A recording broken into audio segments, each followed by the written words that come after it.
स्वागत है दोस्तों आपका मेरे YouTube चैनल दीप क्लासेस में।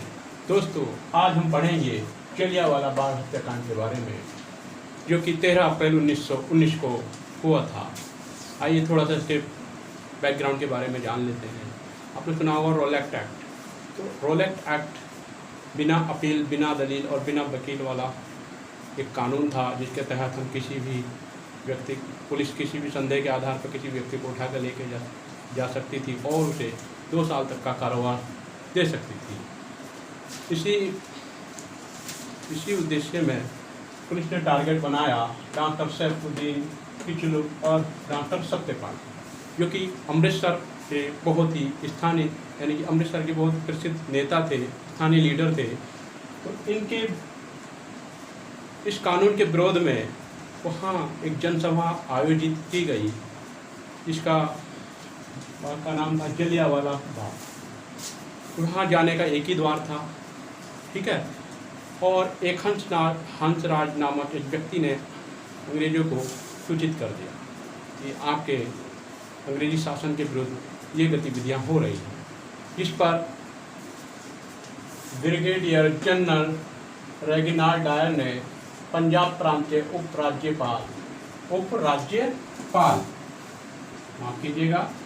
उपराज्यपाल माइकल डायर से अनुमति मांगी।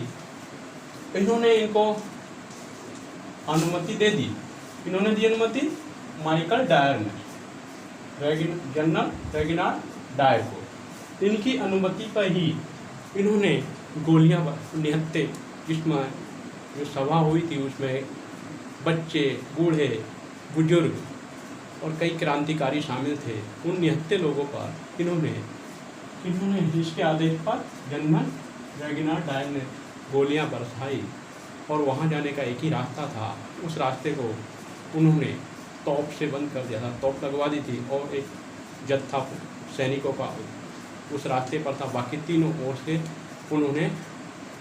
सेना ने उन लोगों को घेर लिया और अंधाधुंध गोलियां चलाई, जिस घटना में लगभग 1000 व्यक्ति मारे गए। कांग्रेस की रिपोर्ट के अनुसार, अंग्रेजी शासन की रिपोर्ट के अनुसार 379 व्यक्ति मारे गए। कि हो सकता है ज़्यादा हों। कुछ ने जान बचाने के लिए वहाँ 1-2 कुएँ हों, उन कुएँ में कूद गए, सोचा कि जान बच जाएगी, लेकिन वो भी मारे गए। इसी घटना में एक व्यक्ति था जिसकी उम्र थी 11 साल, जिसका नाम था उधम सिंह।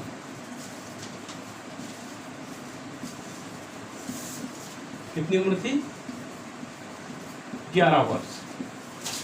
इसने उस घटना को अपनी आंखों से देखा था और उसने तब से एक संकल्प लिया कि मेरे जीवन का केवल एक ही उद्देश्य होगा, वो होगा इसकी हत्या करना। और इस उद्देश्य को पूरा करने के लिए उसे कई साल लगे।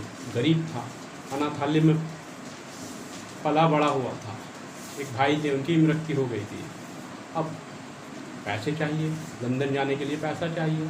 ऐसे के लिए इन्होंने कारपेंट्री, यानी कि बढ़ई जिसे बोलते हैं, उसका काम किया।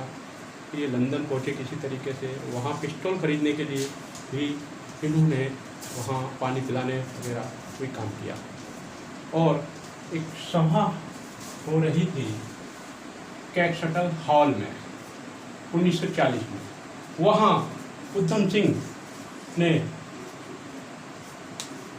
उनकी गोली मार के हत्या कर दी। देखिए, भारत में ऐसे ऐसे क्रांतिकारी हैं। घटना कब हुई? 1919 में। कब मारा? 1940 में। कितने वर्ष लगे? 21 वर्ष लगे। भारतीय क्रांतिकारी का जज्बा होता है। जज्बे को पूरा करने के लिए ही उन्हें 21 क्या, 20 क्या, 50 साल कम है। बस एक ही उद्देश्य होना चाहिए कि हमें वो काम पूरा करना है। वही हमारे उधम सिंह जी ने किया 21 वर्ष में। उन्हें 21 वर्ष लग गए इस उद्देश्य को पूरा करने के लिए। जलियांवाला बाग कितने हो? 13 अप्रैल 1919 को। और कब मारा इसको? 1940 में, यानी कि 21 वर्ष। उस समय भारत के वायसराय कौन थे? उस समय भारत के वायसराय थे चैमफोर्ड थे। ये भी प्रश्न आ सकता है कि जलियांवाला बाग कांड के समय भारत के वायसराय कौन थे? पंजाब के उपराज्यपाल कौन थे? किसने गोली चलवाई? किसके आदेश पे चलवाई? और कौन से जो व्यक्ति थे जिनकी गिरफ्तारी के आरोप में एक जनसभा आयोजित की गई।